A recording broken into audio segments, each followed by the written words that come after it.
Con Raúl Sorre queremos conversar un poco más de lo que conversamos ayer, que tiene que ver con esta segunda barrida de aparición muy fuerte del coronavirus en Europa y además las consecuencias que tuvo internacionalmente. Ya lo conversamos con, ustedes lo vieron con el ministro, lo que ocurrió en la Antártica y cuáles pueden ser las derivaciones de aquello. Raúl, ¿cómo estás? Hola, Fernando. Sí, yo lo encuentro de una gravedad extrema, porque los guardianes de la bahía han fallado en forma imperdonable. Habrá que establecer cómo llegó COVID-19 a la Antártica, pero era el único lugar del planeta en que se hablaba todavía estaba impoluto. Y la razón principal de las Fuerzas Armadas que están en esas bases y de los científicos es mantener ese lugar absolutamente descontaminado. Y el que haya entrado allí el virus a través de las propias Fuerzas Armadas es realmente devastador, y yo creo que eso amerita un sumario y que se tomen las más severas sanciones, porque justamente los responsables de proteger han sido los que han causado el daño. No sabemos quiénes, cómo ocurrió, los detalles, pero ya el primer comunicado del Ejército dice: estamos tomando todas las medidas. Bueno, pero ya están cerrando el establo cuando se arrancó el caballo. Es decir, tomar todas las medidas ahora está muy bien, pero eso nunca debió haber ocurrido. Si hay algo que es central en la Antártica es su condición pristina, y que justamente se ha tratado de evitar que entren virus y que entren infecciones, que lleguen elementos exógenos, cierto tipo de animales, en fin.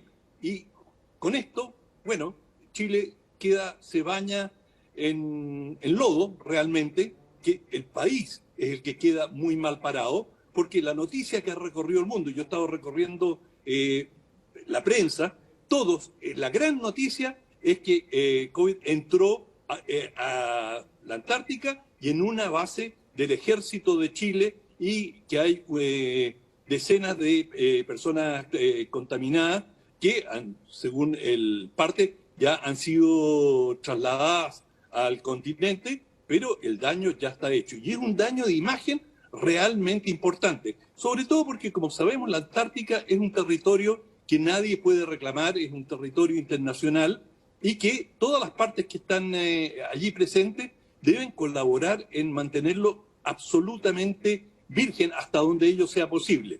Y que esto haya pasado es un revés de proporciones mayores. Sí, no está claro todavía.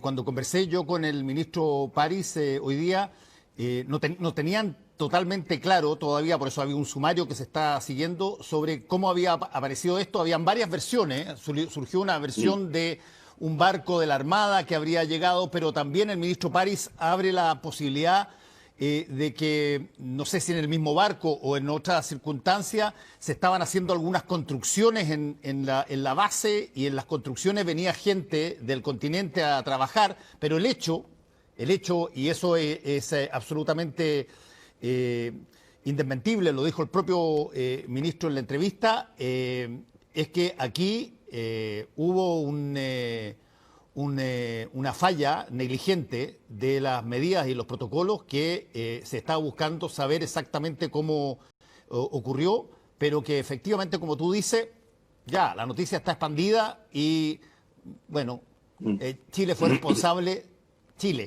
la verdad, fue responsable de la contaminación del último continente impoluto con el coronavirus. Tal cual, y yo creo que esto es una responsabilidad, cualquiera sea la forma en que ha entrado el coronavirus, los responsables de esa base es el Ejército, y el Ejército tiene una responsabilidad central, y también la Armada, porque era un buque de la Armada, y si las personas contaminadas venían en ese buque, se debieron haber tomado todas las providencias, se debieron haber realizado todos los exámenes previos. Nadie debió haber desembarcado en la Antártica sin tener plena certeza de que no sufrían de COVID-19. Imagínate si a muchos de los que van en residencias más prolongadas se les exige operarse de apéndice para que no tengan una crisis hospitalaria allá, Bueno, con mayor razón, en un caso como este, se tendrían que tomar pero absolutamente todas las providencias. Y alguien falló. Pueden haber sido, claro, no se sabe, pueden haber sido algunos contratistas civiles que estaban realizando trabajos de temporada, pueden haber sido uniformados, no lo sabemos, pueden haber sido miembros de la tripulación del buque, en fin, eso habrá que establecerlo. Pero el hecho objetivo es que hay decenas de personas infectadas y que la Antártica, el último rincón del mundo que no había sufrido COVID-19, ya perdió su virginidad.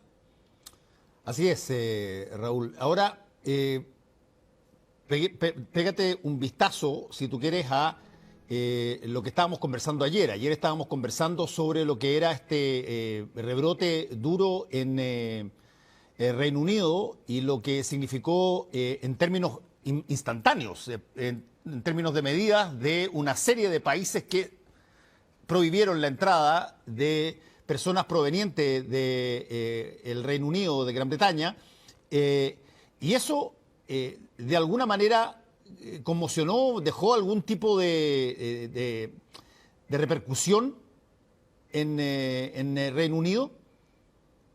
Sí, por supuesto, es decir, hay principios de pánico, hay, digamos, los rumores que van a faltar ciertas verduras, cítricos que vienen del continente, es decir, desde Europa, y hay enormes colas de miles de camiones que están varados sin poder salir y a quienes se les está exigiendo un certificado de salud, que no están contaminados, y Francia inicialmente ha dicho los choferes franceses, si se someten a un examen, podrán pasar, pero han quedado cientos de choferes españoles, por ejemplo, por mencionar los más próximos a casa, que están allí y que no saben si van a poder llegar para Navidad a sus casas y qué va a ocurrir con ellos. Eventualmente esto se va a resolver. Y Francia ha señalado una buena voluntad para ayudar por lo menos con los elementos más críticos. Pero la situación es extraordinariamente compleja y también lleva a la sospecha sobre esta nueva variante del COVID-19 que, si bien las autoridades dicen no, la vacuna va a ser igualmente eficaz, yo he escuchado a algunos médicos en Europa que tienen dudas, que dicen no hay que adelantarse tanto, o sea, analicemos, veamos con tranquilidad qué es lo que está ocurriendo. Por supuesto, las autoridades políticas tratan de calmar la situación y apaciguar los ánimos, pero no está claro todavía qué consecuencias puede tener esta nueva cepa del COVID-19, que ya debería comenzar a tener otro nombre, y que en Inglaterra, sobre todo en el sur de Inglaterra, se ha replandido a una velocidad extraordinaria. O sea, la velocidad de contagio se señala que es un 70% superior. Y una cosa, Fernando, que ocurre con toda esta crisis, pasa acá en los terremotos, por ejemplo. Los terremotos desnudan al país. ¿Cómo lo desnudan? Bueno, vemos la pobreza que existe en ciertas zonas cuando se hacen los reportajes y uno ve las condiciones en que vive parte de la población allí. Bueno, el COVID está haciendo exactamente lo mismo en Europa y está desnudando la ineficiencia de las autoridades y la incapacidad política. Aquí la Unión Europea debió haber, como Unión Europea, como conjunto político de 27 naciones, debió haber tomado ciertas medidas. Y después de una reunión de los ministros responsables hoy, salieron con una recomendación absolutamente blanda, ambigua, diciendo, recomendamos que no se cierren innecesariamente la frontera, que facilitemos el tráfico allí donde es necesario, pero en realidad cada país debe adoptar las medidas según le parezca conveniente. Entonces, no estamos hablando de una Unión Europea, de una unidad política, sanitaria, que es capaz de adoptar decisiones que comprometan al conjunto de los países participantes. Y bueno, cada uno tiene su opinión al respecto de los países miembros, pero la Unión Europea ha quedado, digamos, debilitada en cuanto a su imagen. Y lo mismo se puede decir de Estados Unidos, es decir, las diferencias entre Estados y cómo cada cual ha operado, también han demostrado una ineficiencia frente a lo que, pero desde todo punto de vista, tiene que ser una respuesta global y lo más uniforme posible, respetando, por cierto, las particularidades de cada país. Pero, en definitiva, tanto Europa como Estados Unidos han mostrado una gran debilidad. En contraste, te diría yo, con China, que con todo su autoritarismo, con toda su mano pesada con que ha intervenido, logró generar una respuesta homogénea y los resultados de esa respuesta han sido realmente formidables. O sea, China ha vuelto a crecer económicamente, las ciudades han vuelto a su actividad normal. También puedo señalar a Nueva Zelanda. Es decir, Nueva Zelanda tomó medidas súper drásticas desde el primer momento y el país ha logrado zafarse de las peores consecuencias como se está viviendo ahora en Europa, porque sí, está llegando la vacuna, pero no sabemos, uno, la eficacia real que va a tener sobre masas importantes de población. Una cosa es vacunar a unos cuantos miles y otro es tener que vacunar a millones y millones y personas con características de salud y étnicas muy diferentes, culturalmente muy diferentes. Bueno, habrá que ver, si todavía quedan muchas interrogantes. Y lo que hemos visto en estos días no es alentador, ni en Chile por la Antártica, ni en la Unión Europea. Sí, en el caso de determinados países, que como tú mencionaste, el caso de Nueva Zelanda, el caso de otro, Canadá, también cerró bastante su país, hay diferencias que se dan de pronto y que muchas personas, yo he estado leyendo sobre esto, lo atribuyen a una cosa que es bien interesante de conversar en algún momento, y más aún si nosotros vamos a tener en un proceso constitucional donde básicamente se va a conversar de lo mismo, que es el grado de responsabilidad que la ciudadanía tiene con respecto a su Estado, con respecto a la forma de convivencia que tiene. Y ahí hay, efectivamente, y hay que mirarlo con detención, hay, yo te diría, medidas que adopta la autoridad en algunos países que parecen súper duras en un momento dado, pero que son de alguna manera respetadas por la ciudadanía, incluso si tienen algún grado de molestia bastante fuerte.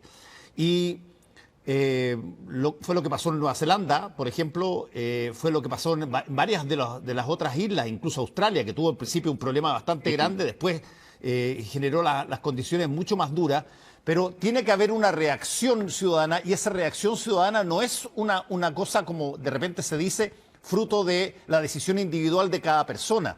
Tú tienes que ver, tiene que haber una empatía, tiene que haber una comunicación entre gobernantes y gobernados que de alguna manera definan un factor de responsabilidad social a la hora de tener que enfrentar este tipo de cosas.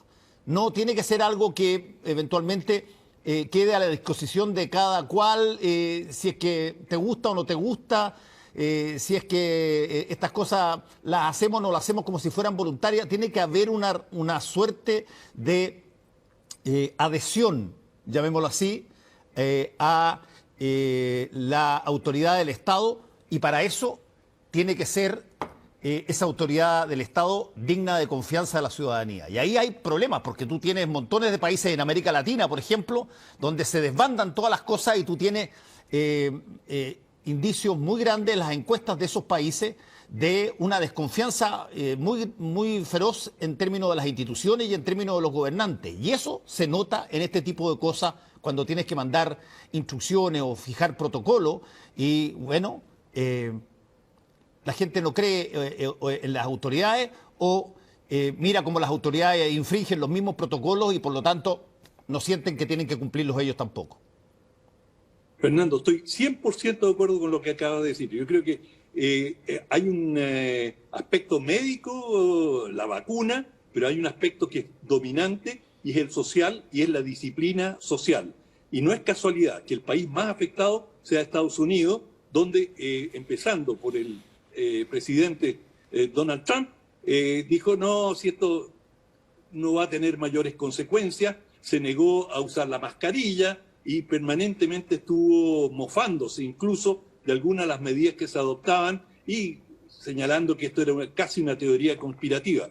Y Estados Unidos está pagando un precio atroz, realmente profundo, lamentable, por esta situación, y mucha de la responsabilidad recae sobre el presidente y, bueno, sobre el conjunto del gobierno que gestó de manera tan torpe esta crisis, en que hubo permanentemente un debate con las autoridades médicas, con el doctor Fauci, y ya era una situación impresentable para un país, tú conoces bien Estados Unidos, yo también, donde hay una gran disciplina social. Los estadounidenses en general son disciplinados, acatan a la autoridad. Y aquí hubo un desbande que realmente es atípico. Por lo tanto, este es un tema que hay que discutir muy profundamente porque tiene tantas aristas. Una médica, científica, pero una muy profunda que es político y social. Muy bien, Raúl, muchas gracias por el informe. Que te vaya muy bien. Nos vemos mañana. Igual, chao.